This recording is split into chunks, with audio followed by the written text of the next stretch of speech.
नमस्कार दोस्तों, आप सभी का एक बार फिर से स्वागत है हमारे चैनल दुर्गा भक्ति मार्ग में। आज मैं आप सभी को सुनाऊंगी पुरुषोत्तम माह की कथा। तो इस कथा को अवश्य अंत तक सुनिएगा। किसी गांव में चित्रसेन नाम का एक ब्राह्मण रहा करता था। वह बहुत ही लालची था और अपने कर्मों के कारण कद्रे नाम से प्रसिद्ध था। ब्राह्मण का एक मित्र था जो एक वाटिका का मालिक था।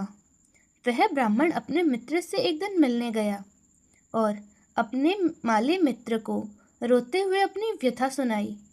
ब्राह्मण कहने लगा, मित्र, नगर के निवासी मेरा तिरस्कार करते हैं, इसीलिए मैं उस नगर में नहीं रह सकता।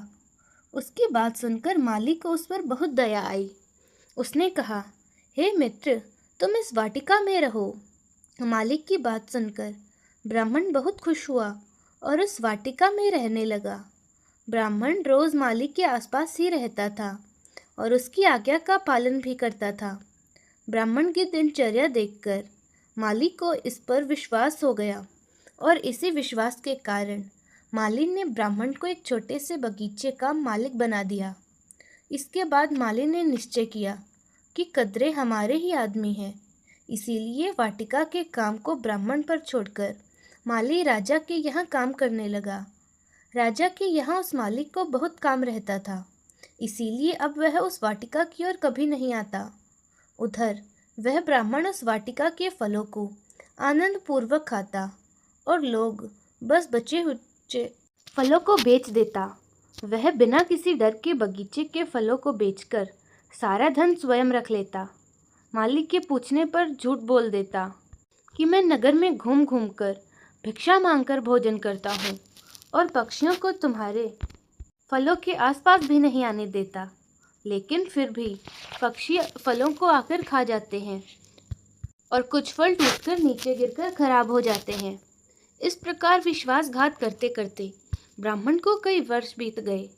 इसके बाद वह ब्राह्मण वहीं मर गया और उसको अपने कर्मों का फल यह मिला कि उसे अग्नि अंत्येष्टि भी नहीं मिली। अपने बुरे कर्मों के कारण यमलोक जाते समय उस ब्राह्मण को अनेक यातनाओं का सामना करना पड़ा। ब्राह्मण को यमपुरी में देखकर चित्रगुप्त ने उसके पाप पुण्य का लेखा जोखा देखा और धर्मराज से कहा, हे भगवान, ब्राह्मण योनि में जन्म लेने के बाद भी इस मनुष्य ने कोई पुण्य नहीं किया। इससे अपने जीवन में बहुत पाप किए हैं। माली का विश्वास पात्र बनकर उसे ही धोखा दिया, तो एक फलों की चोरी का पाप, दूसरा विश्वासघात का पाप।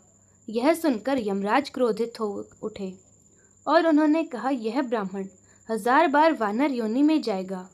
तत्पश्चात वह वानर योनि में भूख और प्यास से व्याकुल होकर वन में भ्रमण करने लगा। उसके मुख में पित्त के प्रकोप से पीड़ा होने लगी, जो उसको जन्म का रोग था। पित्त की पीड़ा के कारण वानर के मुख के घाव से दिन रात रुधिर बहता रहता था और अत्यंत पीड़ा के कारण वह कुछ नहीं खा सकता था।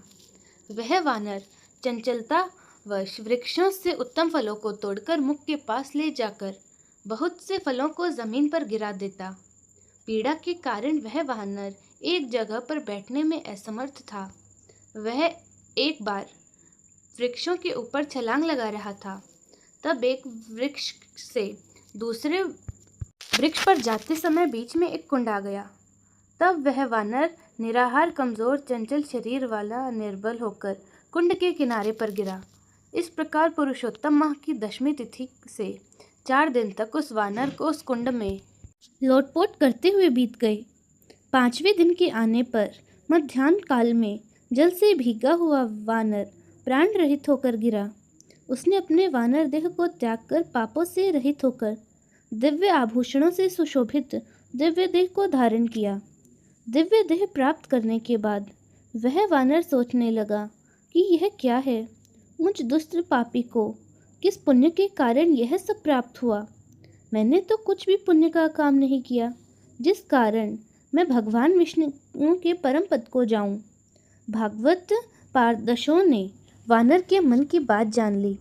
उसके सामने विनय पूर्वक कहा, हे महाराज, मुख के रोग के कारण अनजाने में तुमने पुरुषोत्तम माह का व्रत किया और तुमने वानर रूपी चंचलता से वृक्षों से फल तोड़कर पृथ्वी पर फेंका और उन फलों से दूसरे मनुष्य तृप्त हो गए। अंततः कारण में विषय दुख होने पर भी तुमने पानी नहीं पिया। इस प्रकार अज्ञानतावश पुरुषोत्तम माह में तुमने तीव्र तप हो गया और फलों को फेंकने से परोपकार भी हो गया। वन में घूमते घूमते शीत वायु और घाव को सहन किया और कुंड में 5 दिन गोता लगाया, जिसके परिणाम स्वरूप श्री पुरुषोत्तम माह में तुम्हें स्नान करने का पुण्य फल प्राप्त हुआ। इस प्रकार के रोग के कारण अनजाने में तुमने तप किया। यह सब पुरुषोत्तम माह के व्रत का फल है। अन्य माह की प्रति उपेक्षा पुरुषोत्तम माह में किया गया दान और पितृकार कई गुना फल प्रदान करता है। पुरुषोत्तम माह के महात्मा का वर्णन करते हुए भागवत पारदर्श वानर को लेकर गोलोक चले गए। जय हो पुरुषोत्तम माह की। तो दोस्तों, अगर आपको यह वीडियो अच्छी लगी तो वीडियो को लाइक करें, शेयर करें और हमारे चैनल दुर्गा भक्ति मार्ग को ज़रूर सब्सक्राइब करें। धन्यवाद।